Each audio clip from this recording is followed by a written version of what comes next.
O ruim de vocês é que vocês querem ter testemunho, mas não querem sofrer por amor a Cristo. Os sofrimentos muitas vezes são transformados em testemunhos. Mas também aqui o sofrimento de Paulo é transformado em portas abertas para levar o Evangelho a toda criatura. Se inscreva no canal Sã Doutrina de Cristo. Deixe seu like. Deus abençoe. Mateus 26. Quem achou, diga amém. 1 e 2. E aconteceu que quando Jesus concluía todos esses discursos, disse aos seus discípulos: bem sabeis que daqui a 2 dias é a Páscoa, e o Filho do Homem será entregue para ser crucificado. Diga amém por isso. Coloque a Bíblia sobre o teu coração, vamos orar. Notamos aqui que Jesus ele vai comentar sobre a sua morte, que ele vai ser crucificado por obediência a Deus e para salvar nós, miseráveis pecadores. Porém, esta é a quarta vez que Jesus ele comenta que será entregue e morto. Porém, nas outras vezes ele não comentou qual seria o dia. Ele só comentou que seria entregue, que seria morto.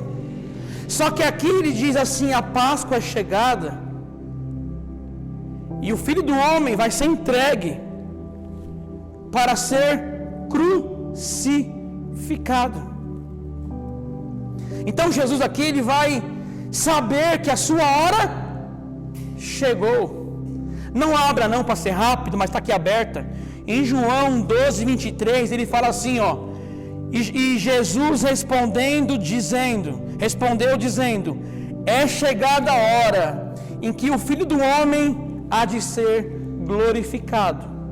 Então Jesus agora, antes ele não comenta nada sobre é chegada a sua hora, mas agora ele entende: agora é chegada a minha hora de o Filho do Homem ser crucificado e ser exaltado. O que eu entendo com isso? A primeira lição, de que Jesus ele sabia que algumas vezes ele vai dizer: não é chegada a minha hora, ainda não é chegada a minha hora, ainda não é chegada a minha hora. E agora ele diz: agora é chegada a minha hora. Sabe o que ele quer dizer com isso? Que os homens tentaram, o que a irmã Rosto falou muito bem, foi isso tudo. Tentaram prender Jesus antes, tentaram matar ele antes, só que não conseguiram, porque não era chegada ainda a sua hora. Sabe o que quer dizer com isso? A morte de Jesus estava no comando do seu Pai, não na mão dos homens. Não dependiam dos homens matar, mas sim do comando de Deus. A vida de Cristo estava sob o comando do seu Pai. Não dependia de homens, mas agora a hora era chegada de o Filho ser glorificado através do Pai. Chegou a hora da crucificação, dele ser entregue por nós pecadores. Então aqui já é uma lição de que a vida de um cristão estará sempre no comando do Pai. Não importa o que aconteça, não importa o quanto eu sofra, Jesus vai deixar uma lição maravilhosa.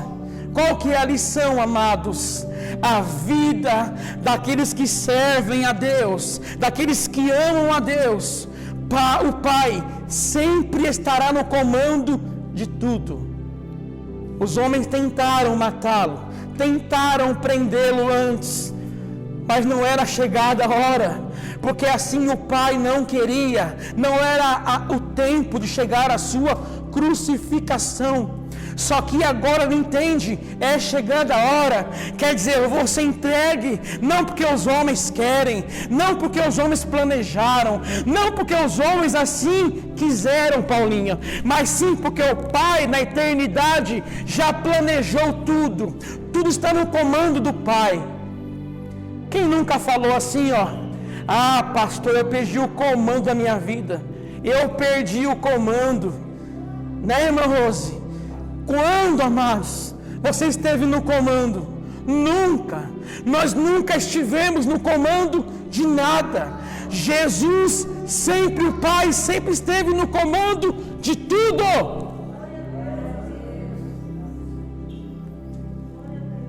Você entendeu a primeira parte ou não? Entendeu? Você entendeu mesmo? Não é chegada a minha hora. Tentaram me prender, não é chegada a minha hora. Tentaram me matar, Jesus, não é chegada a minha hora. Agora é chegada a minha hora. Porque assim o Pai planejou, assim o Pai determinou desde a eternidade, desde antes da fundação do mundo. Tudo já estava escrito. Então agora o tempo era chegado. Aprenda isso. A minha morte não está na mão de um homem, está na mão de Deus.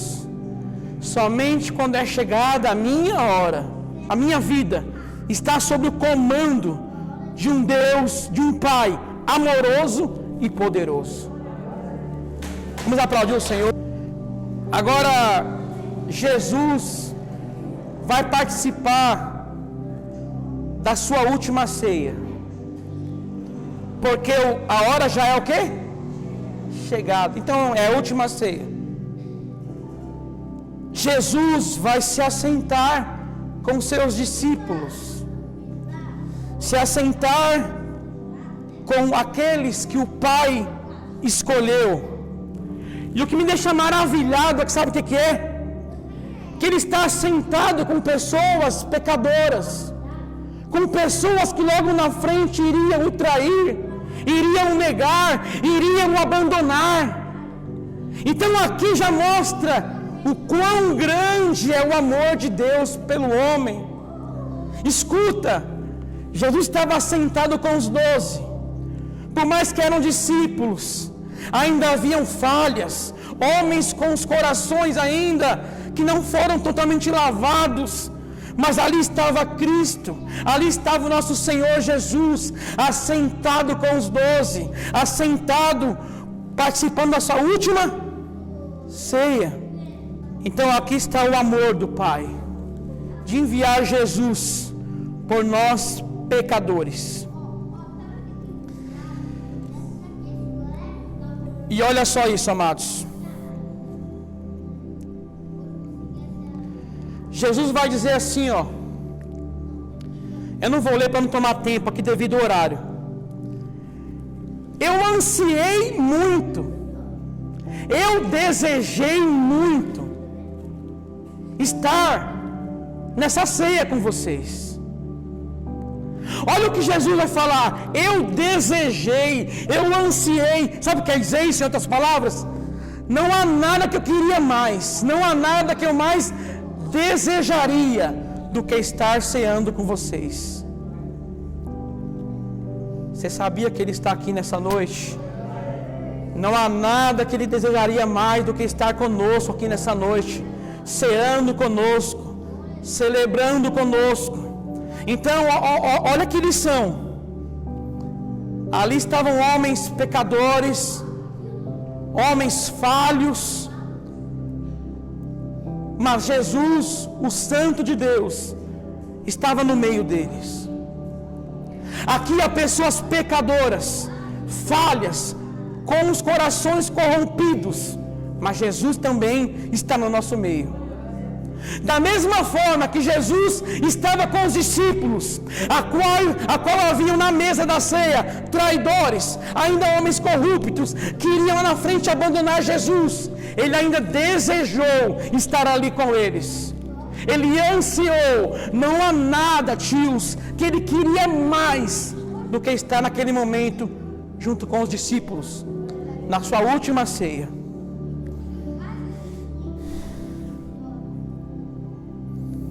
Aprenda isso. Jesus ansiou estar na ceia.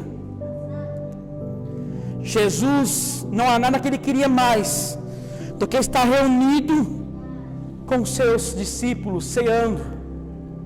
Já percebeu que algumas pessoas perderam o desejo, perderam o anseio? Para Jesus não há nada que ele queria mais, que era mais importante para ele, do que estar ali ceando junto com os seus. O mesmo sentimento de Cristo deve tomar nós. O mesmo sentimento que Cristo teve deve tomar a mim e a você. Qual que é o sentimento? Não há nenhum outro lugar que eu queria estar, a não ser aqui nessa ceia, ceando, celebrando, junto com os meus amados irmãos, reunidos entre pecadores, homens que são falhos, mulheres falhas, mas diante de um Jesus santo. Esse sentimento tem que tomar a mim e a você. Qual sentimento? Eu não queria estar em outro lugar agora. Eu estou onde sempre eu queria estar, na casa do Pai, ceando junto ao Senhor e aos meus irmãos. A ceia para alguns perdeu todo o sentido, perdeu o significado. Eles perdem a ceia e não se importam mais com isso. É como se fosse algo tão normal. E Jesus aqui, ele fala: eu ansiei estar com vocês, eu ansiei estar no meio de vocês, eu ansiei tanto estar com vocês que eu não queria estar em nenhum outro lugar. Amados, que lição de amor para nós, que lição de amor por nós, ao mostrar que ele queria se reunir com pessoas falhas e pecadoras, mas ele queria estar no meio ali, ceando, celebrando. Aqui Jesus vai mostrar o que? Para mim, a importância da ceia. Amados, alguns se batizaram e não se importam mais com esse momento. Eu não falo só aqui, eu falo em várias igrejas do mundo inteiro. E Jesus vai dar uma lição para nós. Uma lição de humildade, quando ele vai lavar os pés dos discípulos. Olha que humildade, uma lição de humildade. Uma lição aqui de mostrar a importância de estar reunido com os seus no momento da ceia. Eu vim, mas eu queria estar em outro lugar. Olha o pensamento. Eu vim, mas eu queria, desejaria estar em outro lugar. Não há nenhum lugar que eu queria estar, a não ser aqui nessa noite. Escuta, Jesus estava na mesa com os pecadores. Jesus hoje está na mesa com os pecadores. Ele está aqui hoje na mesa, junto com os pecadores. Agora olha isso que interessante. Jesus era judeu, e por ser judeu, ele seguiu as tradições judaicas. E na ceia pascual, eles tinham alguns alimentos ali, vou falar só alguns. Eles tinham o pão, o cordeiro, o vinho e as ervas amargas. E Jesus, por ser judeu, vai seguir a tradição. E o que eu achei importante também nesse alimento foi as ervas amargas. Então você não sabia disso.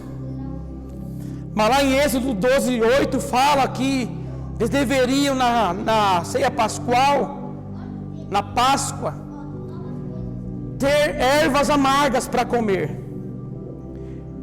E por que ervas amargas?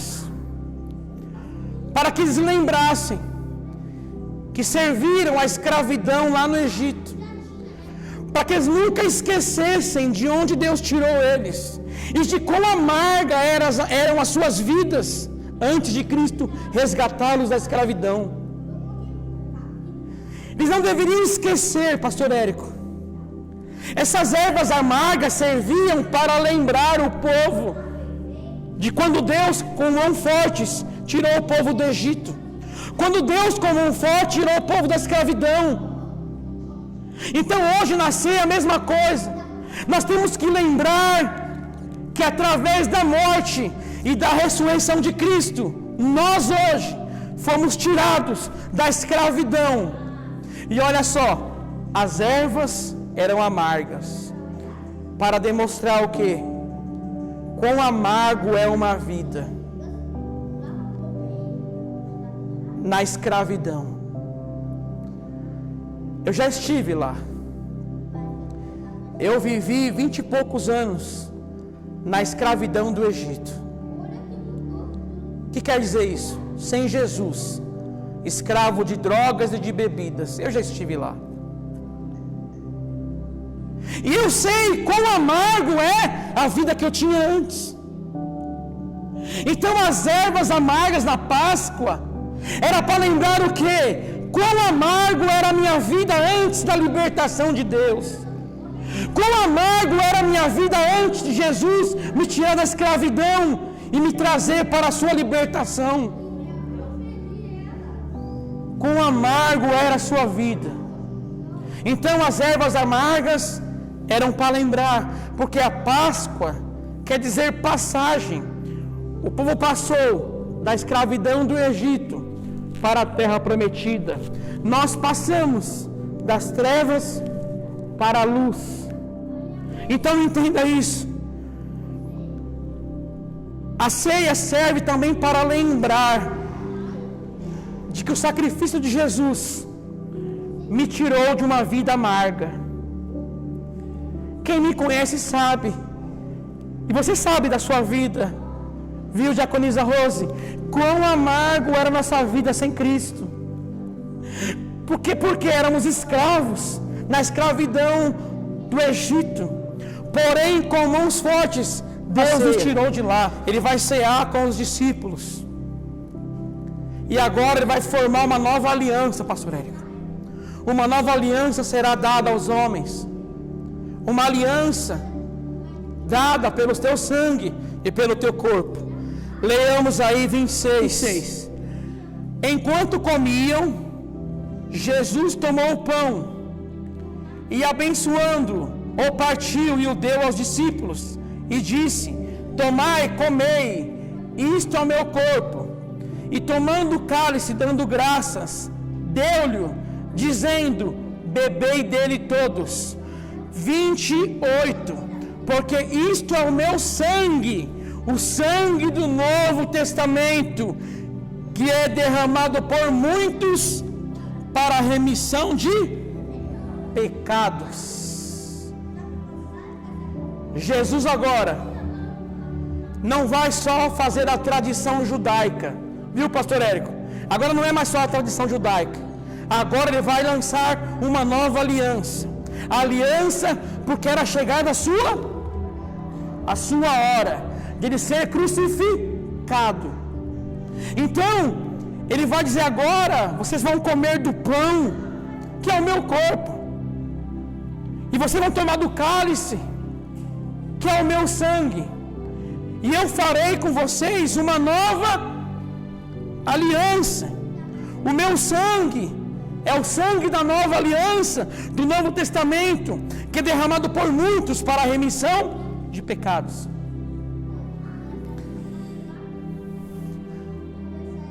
Olha que lição Ele vai dar agora.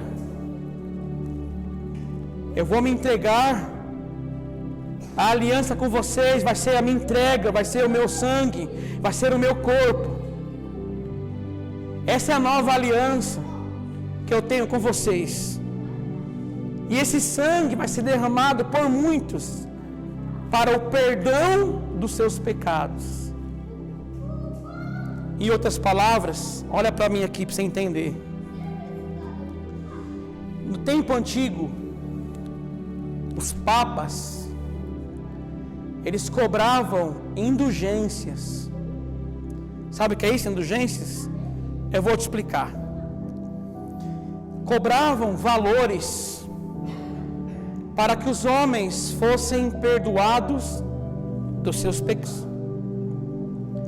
Um exemplo: quem pecou gravemente pagava um pouco mais. é para isso, né?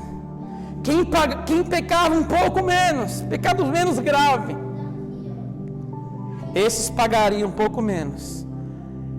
Esses tais que pagavam recebiam uma carta, e essa carta era mostrando de que eles pagaram e agora eles obtêm o perdão dos seus pecados.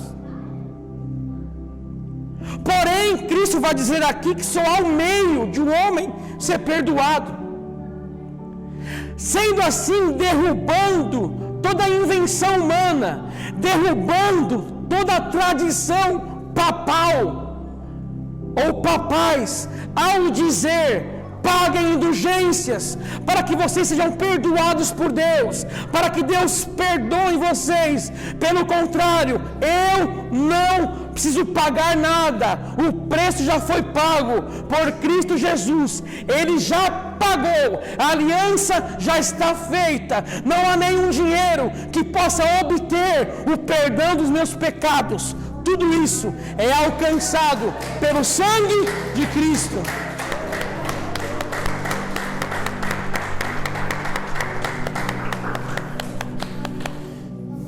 Os homens recebiam uma carta para dizer: ó, tá aqui, eu paguei aqui, olha aqui, ó, lê aqui, ó, eu estou perdoado.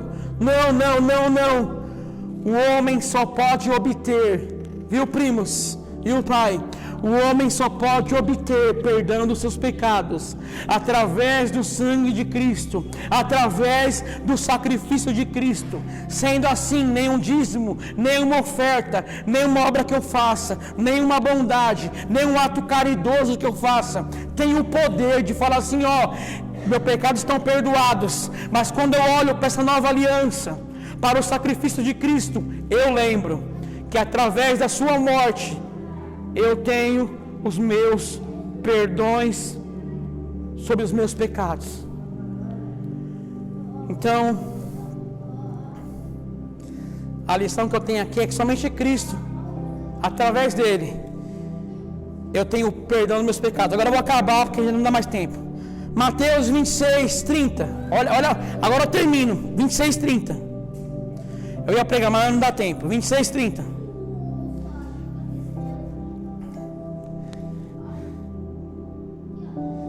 Após a ceia, tá? Olha só aqui agora. E tendo cantado um hino, saíram para o Monte das Oliveiras. Após a ceia, após Jesus explicar agora, né, que não é somente uma tradição judaica, mas a ceia é um memorial, a ceia é uma ordenança, a ceia não é uma tradição, tá? A ceia do Senhor é um memorial, é uma ordem de Deus, de Jesus. Então, após cearem a sua última ceia, a Bíblia diz que eles cantaram um hino. Em outra Bíblia está assim: cantaram salmos. Cantaram salmos e saíram para o Monte das Oliveiras. Quem cantou salmos? Quem? Jesus e os seus?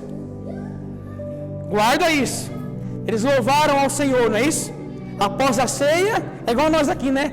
Nós ceamos, depois fazemos o quê? Louvamos hinos, né? É a mesma coisa. Eles cearam, comeram do pão, da carne, a nova aliança, e agora louvaram ao Senhor. E foram para o Monte das Oliveiras. E olha agora, eles louvaram a Deus, né? Exaltaram a Deus, participaram da ceia. 26, versículo 56.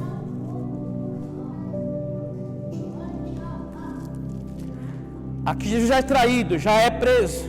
E olha só aqui, ó, 56.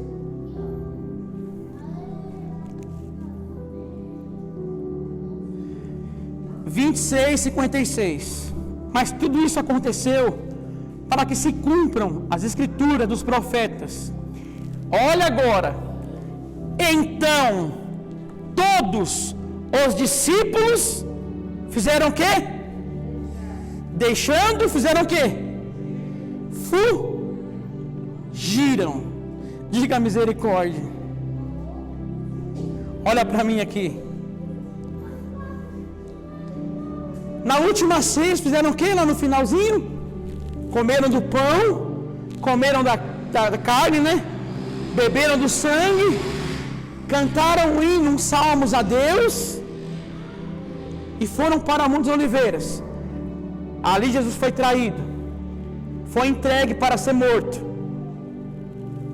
Aí os que louvaram a Deus, os que cearam com Ele, os que cantaram com Ele, agora fazem o quê?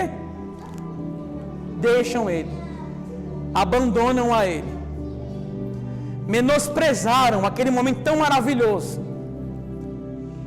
Você reparou que muitos fazem isso hoje em dia?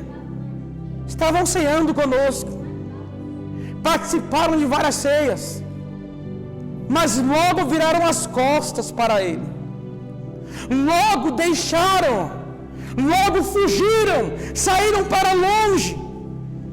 Meu irmão, que o nosso louvor a Deus não seja apenas de lábios, que nosso louvor condiz com nossa caminhada com Cristo. Não adianta nada eu louvar a Deus aqui hoje e chegar em casa, trair Jesus, negar Jesus, abandonar a Ele. Então esses discípulos louvaram, adoraram, agora deixaram a Ele.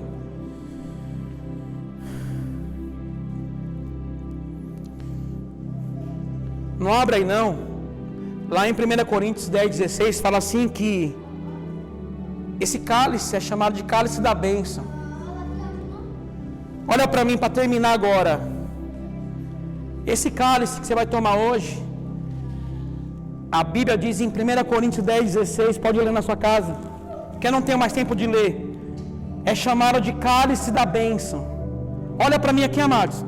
É cálice da bênção, quer dizer, nós iremos consagrar, abençoar este momento. E esse cálice será uma bênção para a nossa vida.